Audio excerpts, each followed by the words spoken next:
So natapos mo na yung song mo at ready ka nang i-upload sa digital stores o something like Spotify.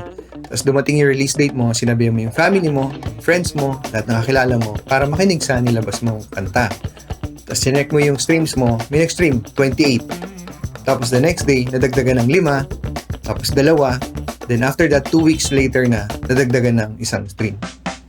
So as you already know, para mas maraming taong makarinig ng music mo, a larger audience, kailangan mapasok ka sa isang Spotify playlist. So paano nga ba? So in this episode, we will talk about how to get into a Spotify playlist.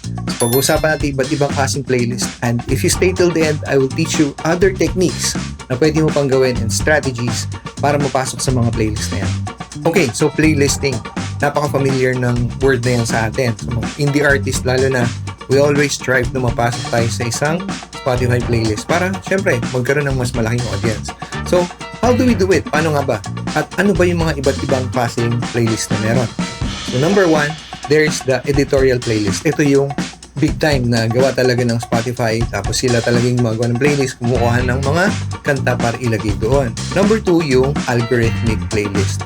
So, ito naman yung mga playlist na napasama ka doon dahil katunog ng kanta mo yung ibang kanta na pinipili ng mga listeners. So, number 3 is yung user-generated playlist. Yung mga playlist na gumawa yung mga listener lang, like you and me. Kaya natin gumawa ng sarili nating playlist. Sa indie artist, minsan nag-invite na ng ibang tao to join, di ba? So, minsan may kita mo sa mga music groups, drop your links here para mapasok ka sa isang playlist na yan. But eventually, alam naman natin na hindi naman nila papahinggan yan talaga ng pangmatagalan.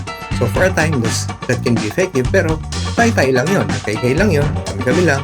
So, it's not really a wide audience. But I'll teach you a technique later kung paano natin mapapakinabangan yung mga user-generated na playlist na yan. So, stick around. Pag-usapan natin yung official na Spotify editorial playlist. Yan yung pinaka-matinding playlist na gusto natin mapasok. So, paano nakapasok dito? Merong dyan process. Una dito sa proseso ay tinatawag na pitching. Kung alam mo na yung pitching, please feel free to fast forward dyan sa progress bar sa next chapter. Doon pag-uusapan natin yung mga best practices to ensure na manonotice ng mga curator yung pitch mo for your song at mapakinggan nila for a bigger chance na mapasok ka dun sa editorial playlist. But if not, if you're not yet familiar with pitching, just continue watching. So yung pitching ay may tuturing mo na yung actual na pagbibenta mo ng kanta. Kasi sa pitching, bigyan ka ng opportunity na magsulat ng isang description for your song. So, pag na-catch mo yung attention ng tinatawag ng mga curators, sila yung nagde-decide ngayon kung bagay nga yung kanta mo doon sa iba't ibang mga playlist na hina-handle nila. Kailangan magkaroon ka ng access doon sa artist profile mo sa page na artist.spotify.com. So, kung first time mo pa lang itong i-access at dati ka nang merong mga release, kailangan i-search mo lang yung artist name mo and then click mo yung claim. So, pag kinlik mo yung claim, hihingan ka ng mga credentials like ipapalink nila yung Instagram page mo, Twitter mo, and your Facebook artist page.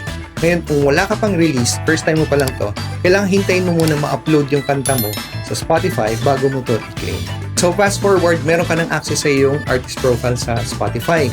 So, pwede ka na mag-pitch once na visible na yung kanta mo dun sa tab na upcoming. Tapos, makikita mo, pitch song. So, usually, it takes around 5 days. Depende sa aggregator mo kung gaano lang katagal may upload sa Spotify yung iyong in-upload na kanta. So, yung iba naman minsan inaabot ng 2 weeks. So, let's say, nag-upload ka ng January 1st. I-assume mo na the latest is January 15 yun mag-a-appear doon sa upcoming tab para makapag-pitch ka. So, ang rule naman sa pitching is at least 7 days before the release date yung pitch mo. If less than 7 days, mawawala na yung pitch song. So, hindi ka na makapag-pitch ng mga curators. So, ang pinaka-safe nito, pag magsiset kayo ng release date is at least a month from the time na nag-upload kayo para you have enough time. Hindi kayo maubusan ng araw para ma-pitch nyo yung kanta nyo, mabasa ng mga curators bago ito ma-release. What to write? Ano nga ba yung susulat natin doon sa napaka-ikling space na description na 500 words lang to catch the attention of the curators? But before you write anything, I will give you this advice and this tip, no? Spotify want artists that make them good. So, ibig sabihin, huwag mo expect na ipopromote ng Spotify ang music na isang artist na hindi nila makita yung profile picture, walang bio, walang gallery. So, make sure, bago kang mag-pitch, na complete yung branding mo dun sa artist page mo. So, if you have access naman na, kumpletuhin mo na, maglagay ka ng high quality picture, ng banner, or ng ng cover photo, and also yung bio is very important. Diyan talaga nakakakuha ng information ng tao about the artist. So, binavalue talaga ng Spotify na meron kang matinong bio. Later, we'll talk more about the relationship of your good bio content and your pitching strategy. So, what to write nga ba talaga dito sa pitch mo for the Spotify editorial playlisting? So, number 1, pinaka-important masagot mo sa mga first few lines ng pitch mo sa description is yung tanong na, what makes you interesting or what makes you unique? Ito yung magka-catch na attention ng curators for them to start reading and start listening to your entry. So once na-catch mo na yung attention nila, paano mo i-keep yun? So they keep reading and they keep listening, and then ultimately yung goal mo is malagay ka nga sa Spotify playlist. Isa sa mga pinaka-importanting hinahanap nila is yung plano mo for publicity or reach outside of Spotify. Kasi ayaw naman nila mag-promote ng isang artist or ng isang song na matutulog lang sa playlist. Gusto nila is masalubong ito ng outside traction mo. Kasi ganun ang model ng algorithm ng Spotify. That makes them popular kasi nadidiscover yung artist, and it looks like nadidiscover sila through Spotify. But of course, through your external efforts din. So, gusto nila yung merong salubong. Merong opportunity na sumikat ito outside of Spotify. Kasi pag sumikat ka outside of Spotify, nagkaroon ka ng reach outside of Spotify, that will drive more traffic. So, syempre, it's all about traffic. They also want artists na magdadala ng traffic sa website nila. So, explain mo na lahat ng kaya mo explain kung paano mo ipupush yung kanta mo. Through radio guesting ba to? Meron ka bang TV guesting na plano? Meron ka bang wish bus guesting or what? So kung ano man yung promotional activities mo, dapat nakaplano na yan for your pitching. So maganda yung opportunity mo na mapasok sa isang malaking playlist kung makikita nila na merong traction. Isa pang maganda ilagay dyan is kung meron kang nakasama dyan na ibang artist collaborator, or kung dati ka nang nalagay sa ibang playlist, kung dati ka nang gumagawa nito, kung nalagay ka na sa movie ba to, or meron ka bang kasama na sikat na artist, basta anything that will give them an idea na magkakaroon ng traction ng song mo out of Spotify. So isa to sa mga focus mo dapat sa goal mo when creating a pitch. So yan din ang reason kung bakit yung mga big labels ay laging nakakapasok sa mga Spotify playlist. Is because they pay people to do this. Nagbabayad sila ng mga professional, ng mga writer, and they know the formula of convincing these curators. So if that's the case, may pag-asa ba tayo makapasok sa playlist na malaki? Kung independent tayo, wala naman tayong backing ng isang malaking label or company? Yes, of course, because isa nga yun sa model nila is discovering artists. For people to discover music and artists na unheard, na ngayon lang nila narinig through Spotify. Kasi that gives them a good image na dun nakaka-discover ng bagong music ang mga tao. Okay, next is the algorithmic playlist. Itong algorithmic playlist naman, wala tayong control dito, walang pitching dito. Silang nagde-decide, yung algorithm nga ang nagde-decide nito kung yung song natin ay parang merong katunog or merong ka-vibe.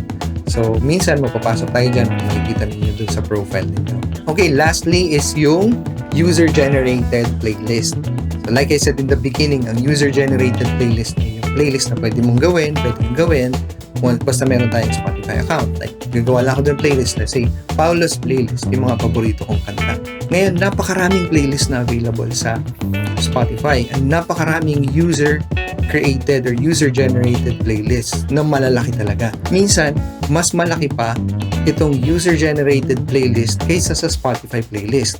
Here's an example. Mas malaki pa yung following ng isang user-generated playlist. So, ito yung isa sa mga hidden treasures sa Spotify na pwede mong pasukin na playlist. Itong mga playlist na malalaking playlist na ito na merong malaking following kasi maganda yung programming nila.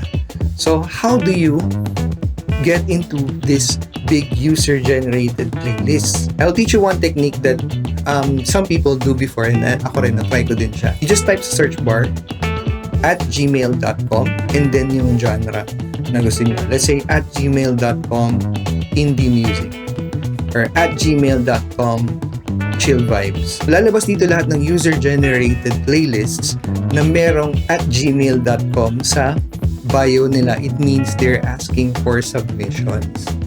So, isa ito sa way na pwede kang makahanap ng mga malalaking user-generated playlists and give you an opportunity to email them and pitch your song. Include a copy of your artist profile, a file of your song para mapakinggan nila quickly. So, about artist profiles, it's really a big factor in selling yourself. napakaraming opportunities ang miss mo just because you don't have the proper profile. Kung gusto mo i-take sa next level yung pag-scout mo ng mga user-generated playlist, meron company na nag-offer ng service nila na sila yung naghahanap talaga ng mga active, no? Kasi marami dyan mga user-generated, makikita mo malalaki yung following pero hindi sila actively nag-a-add, no? So parang patay na yung playlist na yon.